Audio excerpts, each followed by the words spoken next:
il s'agit vraiment d'actualité, donc de choses qui soient très courtes, mais chacune d'entre elles doit essayer d'être nouvelle. Donc c'est ce qu'on a essayé de faire dans le programme. Et donc le seul qui a le droit de parler un peu plus longtemps, c'est lui, parce qu'il vient de loin. Il vient de loin, donc on ne peut pas le faire parler pour 10 minutes. On ne peut pas le faire venir pour 10 minutes, c'est pas beau. Donc moi je vais essayer de vous dire, voilà, qu'est-ce qu'ont été les étapes de ce que l'on fait, et où est-ce qu'on en est, et quelles sont les choses nouvelles. D'accord ? Les étapes, c'est les kits. Moi, je suis arrivé ici pour m'occuper du labo et par voie de conséquence des maladies infectieuses en 92. Donc on a commencé à travailler avec Gilbert en 92. Donc on a mis en place le kit endocardite, c'est-à-dire de faire tous les prélèvements en une seule fois. Et vous voyez, depuis, on a fait plus de 10 000 kits endocardite. Donc il y a eu plus de 10 000 suspicions d'endocardite que l'on a prélevées. Et parmi ces 10 000 suspicions d'endocardite, il y en avait 2000 qui étaient des vrais endocardites, c'est-à-dire dont on a fait le diagnostic d'endocardite, qui ont été suivis ici, avec un effet recrutement, Gilbert parlera peut-être, qui fait que le nombre d'endocardites qui sont prises en charge ici augmente, probablement en partie du fait effectivement qu'on a une approche qui est multidisciplinaire et qui a avancé. La troisième chose qu'on a faite, c'est la standardisation thérapeutique en prenant comme principe que les errements thérapeutiques, qui étaient la mode dans mon métier d'infectiologue. Donc moi j'avais vu, une fois on avait fait une réunion, j'avais organisé la réunion à l'époque, quand j'étais interne puis assistant, des infectiologues du sud-est de la France, et il y avait mon copain Della Monica qui travaillait beaucoup avec les antibiotiques. Depuis le début j'étais assez réticent à travailler, je voyais des choses trop étranges se faire dans l'expérimentation thérapeutique des antibiotiques, je suis un peu réticent. Et donc on présentait chacun nos septicémies à staphylocoque doré, et lui il n'avait jamais traité 2 septicémies à staphylocoque doré avec le même traitement antibiotique. Parce que tous les ans il y avait une nouvelle molécule, c'était l'époque où on a eu les céphalosporines par génération, et puis les quinolones, et puis etc. Et donc son expérience était négligeable. C'est-à-dire que n'ayant pas standardisé ses traitements, en réalité, il n'en connaissait pas les effets. Et donc, quand il se passait quelque chose, la première chose qu'on faisait, si ça ne marche pas, c'est on changeait d'antibiotique. Sans qu'il y ait de raison. Et donc, pendant qu'on change les antibiotiques, on perd 48 heures ou 72 heures. Le temps de se dire encore ça ne marche pas, et peut-être que ça laisse le temps au patient de mourir, ou qu'on passe à côté de l'intervention chirurgicale. Et donc, nous, on a décidé, écoutez, voilà, on ne laisse pas, il n'y a pas de... C'est une maladie, au commencé, il y avait 25% de mortalité. On ne va pas laisser l'interne choisir les antibiotiques, parce que c'est une maladie qui tue. On ne voit pas un cancer dire à l'interne, tiens, prends un peu ce que tu veux, tu mettras ton protocole à toi. Donc moi, j'étais jeune, j'avais fait hématologie, les gens étaient sérieux. En maladie infectieuse, ils n'étaient pas sérieux. C'était, tiens, ce qui passe, ou ce qu'on expérimente, ou l'interne qui passe, ou le week-end, l'interne passe, il change le traitement. Et là, on va dire, vous n'avez plus le droit de toucher le traitement est standardisé. Et si tu te rappelles, et toi tu dois te rappeler le tout début aussi, on s'était même disputé avec Messana, parce qu'on avait discuté de toute la standardisation, y compris les interventions chirurgicales, mais ils ne les appliquaient pas après. On est revenu, il dit, attends, tu écris ce que tu veux, on s'en fout. Mais si tu l'as écrit, tu le fais. D'accord ? Tu te rappelles cette discussion, en particulier sur les staphs dorés, on n'est pas d'accord. D'accord ? Et petit à petit, on a standardisé, et il nous a fallu, je ne sais pas, peut-être 8 ans, 10 ans, pour arriver à 66% de compliance des médecins au protocole que nous avions écrit. Donc la compliance sur les stratégies thérapeutiques, c'est une chose qui est extrêmement complexe, c'est extrêmement difficile, et les antibiotiques, d'une certaine manière, c'est un peu les anxiolytiques de l'infectiologue. Quand il a la trouille, il change d'antibiotique, ou il rajoute des antibiotiques. C'est une vraie question.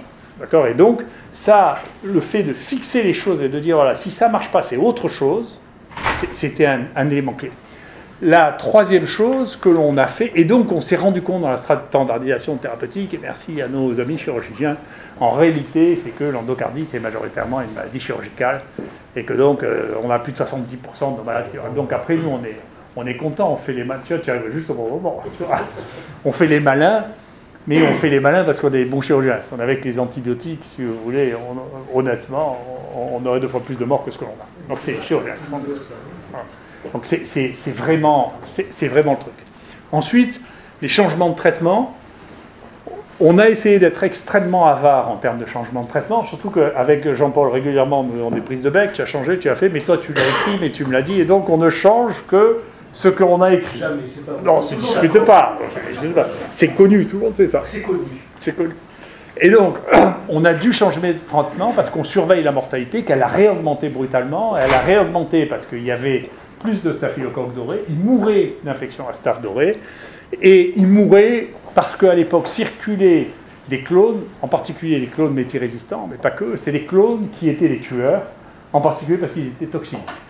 Et donc, on a introduit un médicament qui est antibiotique, mais dont l'efficacité qu'on cherchait n'était pas une efficacité antibiotique, mais antitoxinique, qui est la dalacine. La dalacine empêche, donc le traitement de base de staphylocoque doré, en réalité, c'est une saloperie, ça augmente la sécrétion de toxines, donc toutes les pénicillines. Donc il ne faut pas les donner dans les endocardites parce que ça fait des morts subites liées à l'hypersécrétion de toxines. Tandis que la dalacine, au contraire, inhibe la sécrétion de toxines, donc c'est son effet antitoxinique qui marche même quand elles ne sont pas sensibles. D'accord ? Donc c'est un effet périphérique de l'antibiotique. Donc on a commencé à faire le Bactrim, parce que toutes nos bestioles sont sensibles au Bactrim, à forte dose, avec de la dalacine, et on a réussi à refaire tomber les taux de mortalité, y compris à staphylocoque, de gens qui faisaient des chocs septiques. Pour les entérocoques, on a fait une grande étude où on s'est rendu compte que les entérocoques sur les prothèses rechutaient systématiquement. Donc on s'est posé la question de savoir s'il fallait toutes les opérer, et on a évalué que le risque de mortalité était trop important, même s'il était bas, je crois qu'il était de 3,5 ou 4%, même s'il était bas, était trop important par rapport à la prévention que ça nous apportait de donner un traitement au long cours. Et donc on les traite un an ou à vie par ampicilline pour éviter leur chute. Et si on ne le fait pas, il rechute. Pour des raisons que je ne comprenais pas, dans lesquelles je commence à avoir une opinion, mais on en discutera avec Jean-Paul dans peu de temps. Les endocardites à hémoculture négative, on est très spécialisé là-dedans. J'ai oublié de vous dire, pour faire insulte à ma modestie, qui en a vu d'autres, c'est que nous sommes le centre qui est le plus cité au monde sur les endocardites. D'accord ? Donc c'est devenu vraiment une spécialité. Les endocardites à hémoculture négative, c'est le cas aussi. Maintenant, c'est beaucoup Pierre-Édouard qui reprend ça. Et donc, on a introduit la sérologie systématique dans le kit. Vous voyez, en 93, ça nous permet 23% de nos diagnostics d'endocardite à hémoculture négative. La PCR dite universelle en 93, qui en permet 30%. Les anticorps antiporcs, parce qu'on a eu quelqu'un qui a fait vraiment une endocardite qui était une allergie aux protéines de porc. Et puis les PCR spécifiques qu'on a introduits récemment, qui nous permettent d'en fait 22% de plus. On s'est rendu compte que ce qu'il y avait de plus commun dans les endocardites à hémoculture négative, c'était Galolyticus, entérocoque. Donc maintenant, on fait des PCR spécifiques là-dessus et on les sort beaucoup mieux qu'avec des PCR généralisés. Alors ça, vous ne connaissez pas, ou peu de gens connaissent. C'est ce qu'on est en train de développer maintenant. C'est un nouveau Western blot. Pour ça, pour les endocardites à hémoculture négative dues à des bactéries banales, c'est-à-dire Streptogalolyticus et Enterococcus fecalis, on s'est rendu compte, par chance, avec une réaction croisée, il y a eu 2 bonhommes de suite qui avaient une double endocardite, une avec Bartonella et entérocoque. Alors la première fois, ça va. La deuxième fois, on dit mais il y a une connerie derrière. D'accord ? Et donc on a commencé à regarder. Et ce que personne ne savait, parce que c'est des bactéries qui n'ont rien à voir l'une avec l'autre, il y a une réaction croisée entre Bartonella et entérocoque.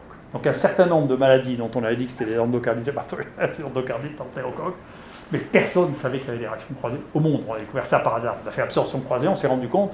Et donc on a dit on va tester maintenant les sérums pour savoir si on peut faire un diagnostic d'endocardite à entérocoque par la sérologie. La réponse est oui. Du coup on a testé tous ceux qu'on trouvait par PCR qu'on n'avait pas trouvé par les hémocs, et dedans il y avait les streptos, les staph, les entérocoques et Galolyticus, et il y en a 2 pour lesquels ça marche, alors qui ont une valeur prédictive extrême, à 90%, c'est Enterococcus fecalis et Streptococcus galolyticus, dont on peut faire le diagnostic quand les hémocultures sont négatives par sérologie. Et ça c'est vraiment nouveau, c'est pas encore publié, c'est vraiment nouveau. C'est Fred qui est un peu lent, ça a publié, donc, mais ça va arriver. N'est-ce pas ? Alors, ce qui est encore plus nouveau, alors ça, il n'y a encore personne, si ce n'est pas publié, c'est de ma faute, c'est les travaux qu'on est en train de mener avec Michel, c'est les nouveaux germes que personne d'autre au monde que nous cultive. Et alors, ceux-là ne sont pas dans des endocardites à hémoculture négative, sont des endocardites à hémoculture positive. Alors là, ça devient complexe. Et ça, c'est un méthanogène, c'est un microbe qui est une archée, c'est une branche complètement à part des bactéries, qui a besoin d'hydrogène pour se multiplier, qui se multiplie seulement en atmosphère anaérobie. Et si on regarde, si on cherche dans les hémocultures anaérobies, si on a cette bestiole, avec des moyens, on a tout mis au point avec Michel depuis une dizaine d'années, c'est des microbes que personne ne regarde chez l'homme, eh bien, vous voyez, ça c'est, je remercie je faisais une autre conférence qui n'a rien à voir ce matin, et donc Fred m'a aidé à finir ces dernières données. Vous voyez, on a testé la 1400, dont 30 kits endocardites, et dedans, vous avez 4 méthanobrevibacter smithii, qui font 13% des kits endocardites positifs. D'accord ? Et ça, qu'est-ce que ça fait? On n'en sait rien. C'est pas sensible aux antibiotiques qu'on donne. Est-ce que c'est un élément de résistance? Est-ce que c'est un élément de rechute? Est-ce que ça a besoin de... Est-ce qu'en tuant la bactérie qui va avec, on tue aussi? On n'en sait rien. C'est nouveau. On n'en sait rien du tout. C'est un nouveau microbe d'endocardite. Et c'est pas le dernier. Celui-là, c'est encore pire. Ça, c'est des microbes qu'on n'a jamais vus jusqu'à présent, auxquels on ne faisait pas attention. Ces microbes, comme les autres, viennent toujours avec un autre microbe. Donc vous ne cherchez rien. On n'est pas dans les hémocultures, on n'est pas dans les endocardites et hémocultures négatives. On a des hémocultures positives. D'accord ? Et donc on est content, c'est tout, c'est fini. Mais il y a quelque chose d'autre. Et il y a quelque chose qui est incroyablement difficile à cultiver. Et là, c'est en plus, ces cochonneries-là, non seulement sont difficiles à cultiver, mais en plus, on ne peut pas les amplifier avec les PCR universels que l'on fait depuis 20 ans. Et en plus, on ne les voit pas au microscope. Donc ça commence à devenir un peu raffiné, là. Et donc, heureusement, on est les seuls utilisateurs, pour l'instant, en microbiologie, d'un nouveau groupe de microscopes de Hitachi, qui sont des microscopes aussi faciles à utiliser que des microscopes standards, et dans lesquels vous voyez ces petites choses-là. D'accord ? Moi, j'appelle des mini-microbes. On trouve dans la littérature ça sous le nom de CPR, Candidatus filariadiation. Et ça, c'est un groupe de microbes qui est aussi divers, aussi abondant, aussi curieux que toutes les bactéries. Et que personne ne connaissait jusqu'au XXIe siècle. D'accord ? Dans l'environnement, ça fait 20 à 40% des microbes. Dans la bouche, ça fait 20 à 40% des microbes. Et pour l'instant, c'est les seuls endroits qui avaient été regardés chez l'homme. Donc on commence chez nous et on regarde dans les hémocultures. Et dans les hémocultures, vous voyez, on en est à 3000 testés, probablement un peu plus maintenant. Et dedans, en réalité, c'est probablement, nous, notre plus grosse révolution microbiologique. On en trouve 6 à 10 par semaine actuellement. En association toujours dans les hémocultures positives. Et donc, on en a trouvé chez les 3 endocardites. Et c'est un problème majeur, probablement, qui explique une part des problèmes thérapeutiques, c'est que ce truc crée un biofilm autour des bactéries avec lesquelles il vit, qu'il rend probablement imperméable en partie aux antibiotiques. Et donc, c'est probablement une chose qui expliquera une discordance entre la sensibilité aux antibiotiques et l'efficacité des antibiotiques. Au moins, c'est une opinion.